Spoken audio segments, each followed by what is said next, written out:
Hi! Hello అండి. అందరికీ నమస్తే అండి. Welcome back to our channel Padmashri collections and ideas. నేను మీ పద్మావతి. నేను బాగున్నానండి. మీరందరూ కూడా బాగున్నారని, ఇంకా బాగుండాలని కోరుకుంటున్నాను. సో, ఈరోజు ఒక జనరల్ టాపికేనండి. మధ్య తరగతి వాళ్ళు, దిగువ మధ్య తరగతి వాళ్ళు చాలామంది నేను చూస్తున్నటువంటి ఈ సొసైటీలో అత్యాశకు పోయి చేస్తున్నటువంటి తప్పిదాలేంటి? అంటే ఫైనాన్షియల్‌గా ఎదగాలని ప్రతి ఒక్కరికి ఉంటుంది. ఎవ్వరికైనా కూడా మనం డెవలప్ అవ్వాలి, మంచి లైఫ్ లీడ్ చేయాలి, చక్కగా అన్ని వసతులు మనకు ఉండాలని అనుకోవడంలో ఏ మాత్రం తప్పు లేదు. కానీ ఆలోచన చేయకుండా ఎలాంటి కొన్ని చేసే కొన్ని పనుల వలన రిస్క్‌లో పడిపోతున్నారు. సో, అది చూద్దామండి. ముఖ్యంగా యూత్, పైగా పిల్లలను మనం కాలేజెస్‌కి, స్కూల్‌కి పంపిస్తున్నామని చెప్పి యూత్ మీద పెద్దగా అంటే అబ్జర్వేషన్ కానివ్వండి, వాళ్ళని సూపర్వైజ్ చేసుకోకపోవడం వల్ల కూడా పిల్లలు పాడవుతున్నారు. సో, తల్లిదండ్రులు ఏమంటే మంచిగా పిల్లలకి లైఫ్ ఇవ్వాలి, వాళ్ళు కూడా మంచిగా అన్నీ సమకూర్చాలి అని ప్రతి పేరెంట్స్ అనుకుంటారు. కొంతమంది ఎట్లా అంటే వాళ్ళ ఎర్నింగ్స్ అంటే ఇంక పిల్లల్ని ఏదో స్కూల్‌లో వేసాం కదా! చదువుకుంటున్నారు, కాలేజెస్‌కి వెళుతున్నారు, చదువుకుంటున్నారు. మనకు కాలేజీ చేర్పించేసేయడం, వాళ్ళకి ఫీజులు కట్టి, వాళ్ళకి బుక్స్ అన్నీ కూడా ఇప్పించి, వాళ్ళకేం కావాలో ప్రతిదీ ప్రొవైడ్ చేస్తున్నాం కదా! అన్నీ జరిగిపోతున్నాయి సజావుగా అనుకుంటారే కానీ, వీళ్ళు ఎర్నింగ్స్‌లో పడి, తల్లిదండ్రులు ఎర్నింగ్స్‌లో పడి అంటే డబ్బు సంపాదించాలి, ఇంకా సంపాదించాలని పడి, పిల్లల తప్పుదారిలో పడినా కూడా గమనించుకోలేనటువంటి టైం వాళ్ళకి లేదు. సో, అలాంటి కొంతమంది ఉన్నారు. కొంతమంది టైం ఉన్నా కూడా మధ్య తరగతిలోను, దిగువ మధ్య తరగతిలోను పిల్లలు ఎలా పోయినా కూడా పట్టించుకోని పేరెంట్స్ కూడా ఉన్నారండి. సొసైటీ ఇప్పుడు ఉన్న పరిస్థితుల్లోకి ఒక 20 ఏళ్ల ముందు ఉన్న సొసైటీకి అంటే మన జనరేషన్‌కే చెప్తున్నానండి. ఇప్పుడున్న పిల్లలతో కంపేర్ చేస్తే ఒక 20 ఏళ్ల ముందు పిల్లలు ఎలా ఉండేవాళ్ళు, ఇప్పుడు ఎలా ఉండేవాళ్ళు. 20, 30 ఏళ్ల సంగతే అండి. నేను సొసైటీ గురించి చెప్తున్నాను. సో, ఎక్కడ తప్పిదాలు జరుగుతున్నాయనేది కూడా తెలుసుకుందాం. ఇదేమంటే ఒక అవేర్‌నెస్ వీడియో అండి. సో, ఇలాంటి వీడియోస్ చాలామంది ఇంట్రెస్ట్‌గా చూడరు నాకు తెలుసు. కానీ ఒక ఒక సిటిజన్‌గా నేనైతే చెప్తున్నాను. ఈ వీడియో ఎంతమందికి రీచ్ అవుతుందో, ఎంతమంది లైక్ చేస్తారో, షేర్ చేస్తారో నేను అదేమీ కోరుకోవట్లేదు. బట్ ఒక మంచి విషయాన్ని 10 మందికి షేర్ అవ్వాలి, అందరూ తెలుసుకోవాలి. సొసైటీని మన వంతు కృషిగా మనం ఏదైనా కాస్త మార్చగలిగితే అనేది నాకు ఇంట్రెస్ట్ ఉంది. సో, అలాంటి ఇంట్రెస్ట్ దీనివల్ల ఏమంటే నాకేంటి లాభం, స్వలాభం ఆలోచించకుండా నేనొక ఒక ఏదైనా ఒక మంచి కంటెంట్ తీసుకొని ఒక అవేర్‌నెస్ వీడియో పెట్టానంటే అందులో ఎలాంటి స్వభావం అంటే స్వలాభం చూసుకోకుండా చేయాలి అనుకుంటానండి. సో, ఈ వీడియో మీకు నచ్చితే లైక్ చేసినట్లయితే 10 మందికి చేరుతుంది. తెలియని వాళ్ళు తెలుసుకుంటారు. ఎందుకంటే ఇవాళ రేపు సొసైటీలో ఎక్కువగా ఎన్నో ఘోరాలు, నేరాలు జరుగుతున్నాయి. దానికి మనం అదే సొసైటీలోనే ఉన్నాం. మన దాకా రాలేదు కదా! మనకేంటి మనం హ్యాపీగా ఉన్నాం కదా! మనకలాంటి సిట్యుయేషన్ రాదు కదా! ఇట్లా ఒక కాన్ఫిడెన్స్‌తో ఉంటారు. తప్పేమీ లేదు. కాబట్టి మన దాకా వస్తే ఆలోచిద్దాంలే అనుకోకుండా సొసైటీలో జరిగేవి కూడా ఒక అవగాహన ఉంటూ, మనం ఏం జేస్తున్నాము అంటే ఏదో ఒక మంచి మాట 10 మందికి ఇవాళ రేపండి నేను చెప్తున్నాను. ఒక మంచి సలహా కావాలన్నా, ఒక మంచి విషయం తెలుసుకోవాలన్నా కూడా డబ్బులు కట్టి, అపాయింట్‌మెంట్‌లు తీసుకొని, కౌన్సెలింగ్ తీసుకునేటటువంటి రోజులు. కాబట్టి ఉచితంగా ఎవరైనా సలహా ఇస్తానంటే ఎవరు తీసుకోరు. అడగకుండా ఏది చెప్పకూడదు అని కూడా పెద్దవాళ్ళు అంటూ ఉంటారు. ఎందుకంటే అడగకుండానే ఇస్తే వీడొక పిచ్చోడురా అంటారు. అవునా కాదా? సో, మంచి చెప్పేది కూడా అడగకుండా చెప్పడం కూడా విలువ లేకుండా పోయిందనమాట. కాబట్టి అర్థం చేసుకునే వాళ్ళైతే అర్థం చేసుకుంటారండి. సో, ఇదైతే ఒక అవేర్‌నెస్ వీడియో. చూడండి మనము డెవలప్‌మెంట్ అవ్వాలి. ఫైనాన్షియల్‌గా డెవలప్ అవ్వాలి. మన ఛానెల్‌లో చాలా వీడియోసు ఆడవాళ్ళు కొంచెం స్పోర్టివ్‌గా ఉండాలి, ధైర్యంగా ఉండాలి, వాళ్ళ కాళ్ళ మీద వాళ్ళు నిలబడాలి, మంచిగా ఎర్నింగ్స్ చేసుకోవాలి, ఒకరి మీద డిపెండ్ అవ్వకూడదు, ఫైనాన్షియల్ ఫ్రీడమ్ ఉండాలి, వాళ్ళకంటూ ఒక గుర్తింపు ఉండాలి. ఇట్లా చెప్తూ ఉంటాను కదా! మోటివేషనల్ వీడియో అలాంటిదే అండి ఇది కూడా. ఒకసారి చూడండి. సో, యూత్ కానివ్వండి, కొంతమంది డబ్బు సంపాదించాలి అనే ఆలోచనలో పడి, ఇతరులతో కంపేర్ చేసుకొని, ఒక ముందు చూపు లేకుండా చేసే పనులు. ముఖ్యంగా యూత్ అండి. ఈ బెట్టింగ్ యాప్స్ వచ్చేసాయి. జూదం వచ్చేసింది. అంటే వాటిలో ఏదో కాస్త డబ్బు పెట్టి బెట్ చేస్తారు. ఫస్ట్‌లో అట్రాక్ట్ చేయడానికి అన్నట్టుగా కొంచెం లాభంగానే ఉంటుంది. అనిపిస్తుంది. అయ్యో! కొంచెం డబ్బు పెడితే దండిగా వచ్చింది. చాలా డబ్బొచ్చింది కదా! అని మళ్ళీ రిపీటెడ్‌గా అదొక అడిక్ట్ లాగా అయిపోతారనమాట. ఇప్పుడు బ్యాడ్ హ్యాబిట్స్‌కి ఎలా అడిక్ట్ అవుతారో, ఈ బెట్టింగ్ అనేది కూడా చాలా చాలా చాలా బ్యాడ్ అయినటువంటి ఒక విషయం. సో, పిల్లలు బెట్టింగ్ వైపు వెళ్తున్నారనే ఆలోచన వచ్చినా, అది ఏంటి అని ప్రశ్నించినా కూడా పేరెంట్స్ సీరియస్‌గా తీసుకోవాల్సినటువంటి రోజులొచ్చేసాయి. సో, ఇంకేమంటే కొంతమంది ఫ్యామిలీలో హస్బెండ్ కావచ్చు, వైఫ్ కావచ్చు, ఫాస్ట్‌గా డెవలప్ అవ్వాలి, మనం మంచిగా సెటిల్ అవ్వాలి అని చెప్పి వీళ్ళే పెద్దవాళ్ళే, నాట్ ఓన్లీ పిల్లలండి. పిల్లలకొచ్చి ఇట్లా బెట్టింగ్ యాప్స్ అంటే పిల్లలు కూడా అదే నూరిపోయడం. పిల్లలకి బాగా డబ్బు సంపాదించాలి, మనం రిచ్‌గా ఉండాలి అని పిల్లల ముందు ఎప్పుడైతే మనం మాట్లాడతామో డబ్బే ఇంపార్టెంట్ అని అనుకుంటారు. వాళ్ళకి ఇంకేది తెలీదు. సో, అందుకని పేరెంట్స్ కూడా మనం చెప్పే విధానం దేని ఇంపార్టెన్స్ దానిది అని చెప్పాలి మనం. క్లియర్‌గా చెప్పగలగాలి. సో, ఇక్కడ పేరెంట్సే ఫాస్ట్‌గా డెవలప్ అవ్వాలి, మంచిగా సెటిల్ అవ్వాలని చెప్పి వడ్డీలకి డబ్బులు మార్చడం. ఒకటి గుర్తుపెట్టుకోండి. ఉదాహరణ చెప్తాను. వడ్డీలకి ఎట్లా మారుస్తున్నారంటే ఇక్కడ తిరుపతిలో నేను చూసిందండి రూ. 5, రూ. 10, రూ. 20 వారం వడ్డీలు, రోజు వడ్డీలు ఇలా మార్చుకుంటూ పోతున్నారు. ఒకవేళ ఒక 2,00,000 ఎవరైనా అడిగారని చెప్పి 50,000 1,00,000 ఇట్లా ఇస్తూ పోయామంటే అంటే ఎక్కడో వీళ్ళు కూడా ఎట్లా అంటే డెవలప్ అవ్వాలని చెప్పి వాళ్ళ దగ్గర ఉన్న డబ్బు, వాళ్ళ దగ్గర ఉన్న నగలు తీసుకెళ్ళి బ్యాంక్స్‌లో తాకట్టు పెట్టి మరీ వడ్డీలకి మారుస్తుంటారు. కొంతమంది బయట పల్లెలకెళ్ళి రూపాయి, రూ. 2కి వడ్డీకి తెచ్చి ఇక్కడ రూ. 5, రూ. 10, రూ. 20 మారుస్తున్నటువంటి సందర్భాలు నేను చూసాను కాబట్టి చెప్తున్నాను. ఉదాహరణకు నా ఓల్డ్ ఫ్రెండ్ అండి. అంటే నాకు ఎక్స్ కొలీగ్ అనమాట అమ్మాయి. నేను ఒక 10 ఇయర్స్ ముందు జాబ్ చేసే దగ్గర కొలీగు. కొంచెం ఫ్రెండ్‌షిప్ వస్తా అట్లా మెయింటైన్ చేస్తూ ఉన్నాము. బట్ నేనైతే ఇప్పుడు అవాయిడ్ చేశానండి. ఎందుకంటే తను కూడా నాకు ఆఫర్ చేసింది. "నువ్వు కనుక నాకు 5,00,000 ఇచ్చావంటే 2 రూపీస్‌కి నేను 10 రూపీస్ ఇస్తాను. నేను ఇట్లా షేర్స్‌లో ఇన్వెస్ట్ చేస్తూ ఉంటాను. నాకు ప్రతి నెల 20 రూపీస్ పైనే ఇంట్రెస్ట్ వస్తుంది. నాకు 5,00,000 అట్లా ఇచ్చావంటే నీకు ఎవ్రీ మంత్ 10 రూపీస్ లెక్కన ఇంట్రెస్ట్ ఇస్తాను" అని చెప్పి నాకు కూడా ఆశ పెట్టింది. నేను తీరా చూసి ఫ్రెండే కదా అని నేను అవాయిడ్ చేస్తాను. నాకలాంటి ఇంట్రెస్ట్ లేదమ్మా. నాకు రూ. 10 వడ్డీ వద్దు, రూ. 5 వడ్డీ ఏది వద్దు అని నేను ఒక 5 ఇయర్స్ ముందండి జరిగింది.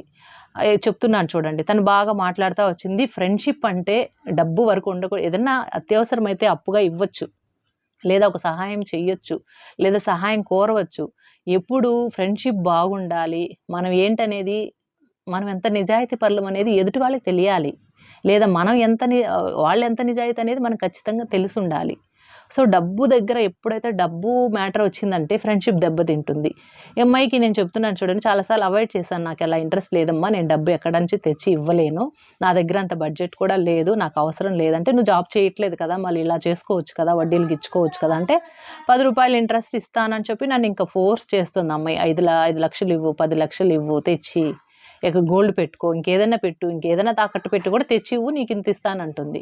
ఒక్కటి గుర్తుపెట్టుకోండి. ఎవ్వరైనా ఇలాంటి ఆఫర్స్ ఇచ్చినా, లేదా డబ్బులు అడిగినా, వాళ్ళు ఆల్రెడీ ఫైనాన్షియల్‌గా స్ట్రగుల్‌లో ఉన్నారు. వాళ్ళు బాగా అప్పులు చేసేసుంటారని అర్థం. సో, ఇది చాలా మందికి తెలీదండి. వాళ్ళు డబ్బు అడుగుతున్నారు కదా అని చెప్పి ఇమ్మీడియేట్‌గా వడ్డీకి వీళ్ళ దగ్గర ఉన్నా లేదా బయట తేవడమో, లేదా గోల్డ్ పెట్టి ఇవ్వడమో చేస్తూ ఉంటారు. అంటే ఇక్కడ వడ్డీలకి ఆశపడి ఇవ్వడం లాంటిది చేస్తే అసలుకే మోసం వస్తుంది. అదొక్కటి గుర్తుపెట్టుకోండి. డెవలప్ అవ్వాలని చెప్పి మనం ఏది పడితే అది దారులు ఎంచుకోకూడదు. నిదానంగా అయినా మనం మంచిగా ఒక రూట్ వేసుకోవాలి. ఒక ప్లానింగ్ వేసుకోవాలి. టార్గెట్ పెట్టుకోవాలి. దానికోసం కృషి చేయాలి. ఇది ఒక రోజులో, 2 రోజుల్లో, 10 రోజుల్లో డెవలప్ అయ్యేది కాదండి. రోజు మనం కృషి చేస్తూ ఉంటే స్టెప్ బై స్టెప్ అనేది మనం డెవలప్ అవుతాము. సో, ఇక్కడ పేరెంట్స్ ఏమంటే టీనేజ్ పిల్లల విషయంలో చేస్తున్నటువంటి పొరపాట్లేమంటే వాళ్ళకి ఎలాంటి ఫ్రెండ్ సర్కిల్ ఉంది. అంటే పిల్లలేమంటే జనరల్‌గా ఒక టీనేజ్‌లో అంటే వాళ్ళకి చిన్న పిల్లలు కాదు. ఇంకా అలా అని పూర్తిగా వాళ్ళు పెద్ద పిల్లలు కాదు. అంటే వాళ్ళకి తెలిసి తెలియని వయసనమాట. సో, పిల్లలేమంటే కంపేర్ చేసుకుంటారు. వాళ్ళ ఫ్రెండ్ సర్కిల్‌లో ఎవరైనా luxury life, rich life lead చేస్తూ ఉంటే వాళ్ళతో మనం కూడా టూ మచ్‌గా ఖర్చు పెట్టాలి. మనం కూడా జాలీ లైఫ్ ఎంజాయ్ చేయాలి. మన లైఫ్ బాగుండాలి. క్లాస్‌గా ఉన్నట్టుగా ప్రూవ్ చేసుకోవాలని చెప్పి రిచ్ లైఫ్‌ని లీడ్ చేయడానికి ట్రై చేస్తారు. అంటే కంపారిజన్ అండి తెలీదు. సో, అందరి ఫైనాన్షియల్ స్టేటస్ ఒకలా ఉండదు కదండీ! సో, వాళ్ళని చూసుకొని మనం కూడా మంచిగా స్టైలిష్‌గా బైక్ కొనుక్కోవాలి. ముఖ్యంగా మగపిల్లలండి చెప్తున్నాను. So, electronic gadgets, phones, new brand రాకూడదు మార్కెట్‌లోకి, బట్టలు రాకూడదు. అన్నీ బ్రాండెడ్‌వే వాడాలి. ఇక్కడ పేరెంట్స్ ఎన్ని బాధలు పడినా కూడా అవేవీ తెలియకుండా, తెలుసుకోకుండా ఇవన్నీ కావాలని మారం చేయడం ఒకటి. సో, బయట ఫ్రెండ్స్‌తో కంపేర్ చేసుకుంటూ వీళ్ళు కూడా ఇంట్లో నుంచి అది ఇది అని చెప్పి అబద్ధాలు కూడా చెప్పి కొన్నిసార్లు డబ్బులు తీసుకోవడము. లేదా నాకిది ఖచ్చితంగా కావాలి అని చెప్పి మారం చేయడం. అందుకని చిన్నప్పటి నుంచి పిల్లలకి అన్ని ఫైనాన్షియల్ ప్రాబ్లమ్స్ కానివ్వండి, డబ్బు విలువ, మనిషి విలువ అన్నీ తెలిసి పెంచాలి. పిల్లల్ని కనడం అయితే సరిపోదండి. కనగానే సరిపోదు. వాళ్ళని 100కి 100% ఒక మంచి పౌరుడిగా మనం తీర్చిదిద్దాలి అంటే చాలా చాలా చాలా చాలా కష్టం. మనం ఏదో కనాం కదా! సాకుతున్నాము. మంచిగా వాళ్ళకన్నీ ప్రొవైడ్ చేస్తున్నాం. స్కూల్‌లో వేసేసాము, కాలేజీలో వేసేసాము అంతే. చదివిస్తున్నాము కదా! అంతే అనుకుంటే చాలా పొరపాటండి. స్కూల్‌లో చేర్పించడం, కాలేజెస్‌లో చేర్పించడం, వాళ్ళకేదో డబ్బులు కడుతున్నాం, అన్నీ ప్రొవైడ్ చేయడం అనేది ఒక 20% వరకే. మనం చేస్తున్నట్టు ఒక పేరెంట్‌గా. మిగిలిన 80% ఒక తల్లి కానీ, తండ్రి కానీ ప్రతిరోజు కూర్చొని వాళ్ళకి సొసైటీ గురించి ఎక్స్‌ప్లెయిన్ చెయ్యాలి. ఎలా ఉండాలి? ఎలా పౌరుడిగా, మంచి పౌరుడిగా ఎలా ఉండాలి? వాళ్ళకి ఈ డబ్బు విలువ తెలియచేయాలి. ప్రతి ఒక్కటి ఒక్కొక్క రోజు ఒక్కొక్క టాపిక్ తీసుకొని అట్‌లీస్ట్ ఒక 1 అవర్ పిల్లలతో స్పెండ్ చేయగలగాలి. సో, ఇంకా ఇట్లా అన్నమాట. అట్లా ఎవ్వరైతే పేరెంట్స్ చెప్పకుండా వాళ్ళకి డబ్బే ప్రధానం అని చూపెడుతూ అన్నీ వాళ్ళు అడిగినవన్నీ కొనిపెట్టిచ్చేస్తూ పిల్లల్ని పాడు చేస్తున్నారు. సో, మనము ఎన్ని కష్టాలైనా పడి పిల్లలు హ్యాపీగా ఉండాలి. మనం పడ్డ కష్టం పిల్లలు పడకూడదు అని ప్రతి తల్లిదండ్రి అనుకుంటారు. కానీ అలా అనుకుంటే సరిపోదు. పిల్లలకి కష్టం విలువ కూడా తెలియాలి కదా! డబ్బు విలువ తెలియాలి కదా! మనిషి విలువ తెలియాలి కదా! ప్రాణం విలువ తెలియాలి కదా! అవన్నీ తెలియాలి. సో, ఇక్కడేమంటే వీళ్ళు కంపేర్ చేసుకొని ఇతర పిల్లలతో మంచిగా బ్రాండెడ్ బట్టలే కావాలనుకోవడం, బ్రాండెడ్‌వే వస్తువులు కావాలనుకోవడం, బాగా ట్రిప్స్‌కి మనం కూడా వెళ్ళాలి, టూర్‌లకి వెళ్ళాలి, ఎంజాయ్ చేయాలి, కొత్త కొత్త ప్లేసెస్ చూడాలి అంటే అందరికీ పాసిబిలిటీ ఉంటుందా? రిచ్ లైఫ్ స్టేటస్ ఉన్నవాళ్ళు వెళ్తారు ఓకే.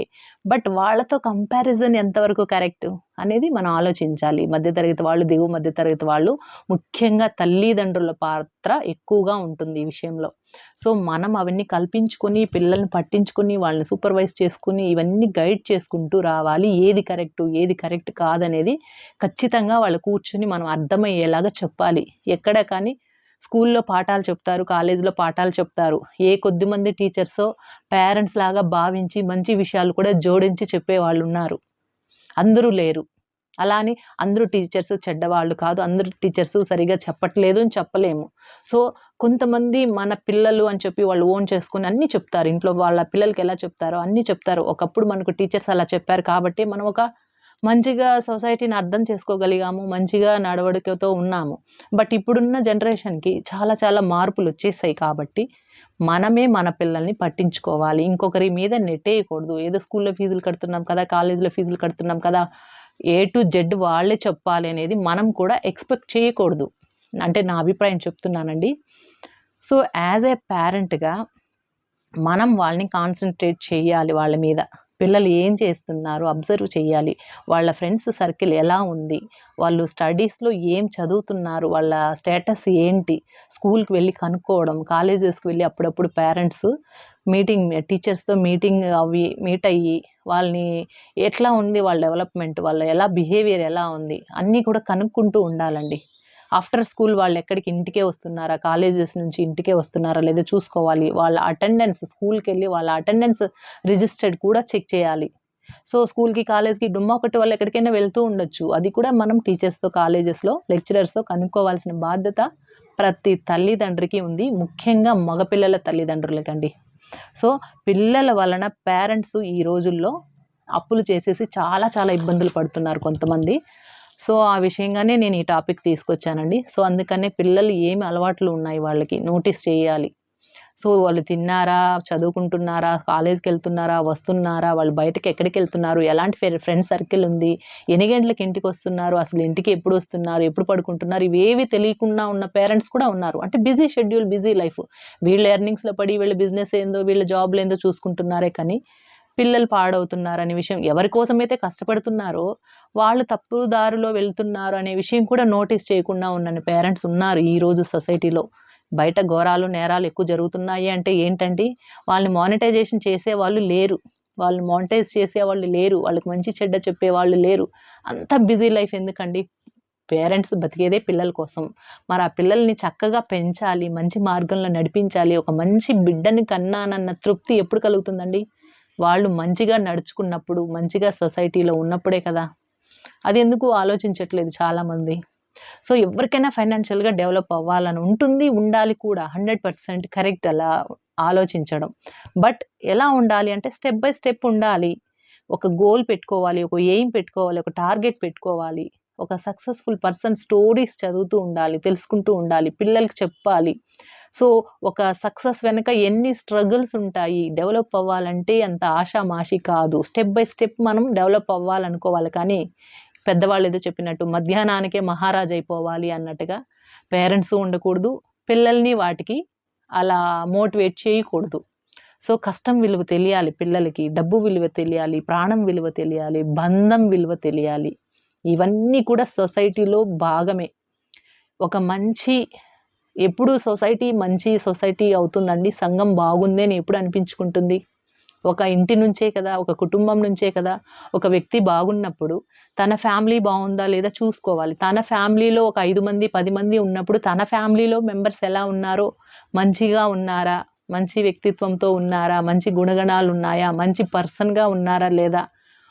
ప్రతి ఒక్క ఇంటి నుంచి బయటికి వెళ్తేనే కదండీ సొసైటీ.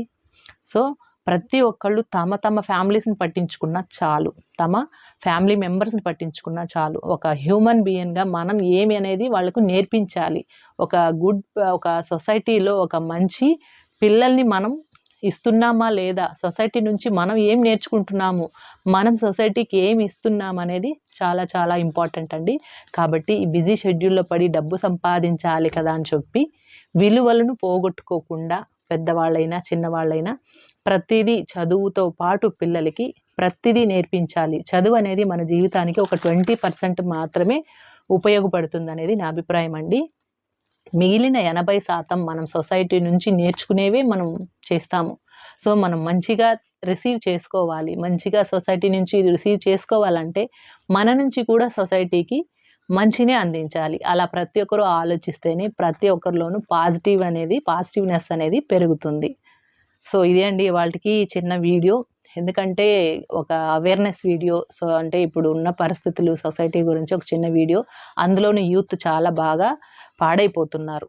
సో, ఒక రెస్పాన్సిబుల్ యూత్ ఈరోజు పిల్లలే కదండీ! నేటి బాలలే రేపటి పౌరులన్నారు. ఇంక యూత్‌లో ఉన్న వాళ్ళంటే ఇప్పుడు సిటిజన్సే కదండీ! సో, ఒక సిటిజన్స్ ఇప్పుడున్న ప్రెజెంట్ సిటిజన్స్ బావుంటేనే కదా సొసైటీ బావుంటుంది. కంట్రీ డెవలప్ అవుతుంది. అందరూ కూడా డెవలప్ అవుతారు కాబట్టి సో, అందరికి ముడిపడి ఉన్నటువంటి ఒక విషయం. ఇది ఫ్యామిలీ అనేది మన పిల్లలు, మన ఫ్యామిలీ మనమే అనుకోకుండా, మనం కరెక్ట్‌గా ఉన్నామా? సొసైటీలో మనం హ్యాపీగా ఉన్నామా? లేదా? అనేది కాకుండా, మన వలన 10 మంది హ్యాపీగా ఉన్నారా? లేదా? అని ఆలోచించకపోయినా పర్వాలేదు. మన వల్ల ఎవ్వరు ఇబ్బంది పడకూడదు అని మాత్రం ఆలోచించొచ్చు. తప్పేమీ లేదు. ఓకేనా అండి? ఈ వీడియో మీకు నచ్చినట్లయితే తప్పకుండా లైక్ చేయండి. ఇలాంటి వీడియోస్ ఒక 10 మంది వరకు వెళ్లి చూసి, తప్పకుండా ఆలోచన కలిగించే విధంగా ఉంటే మాత్రం వీడియోని తప్పకుండా లైక్ చేస్తారని ఆశిస్తున్నాను. మరొక మంచి వీడియోతో మళ్ళీ కలుసుకుంటానండి. Thank you. బాయ్ అండి. Have a nice day.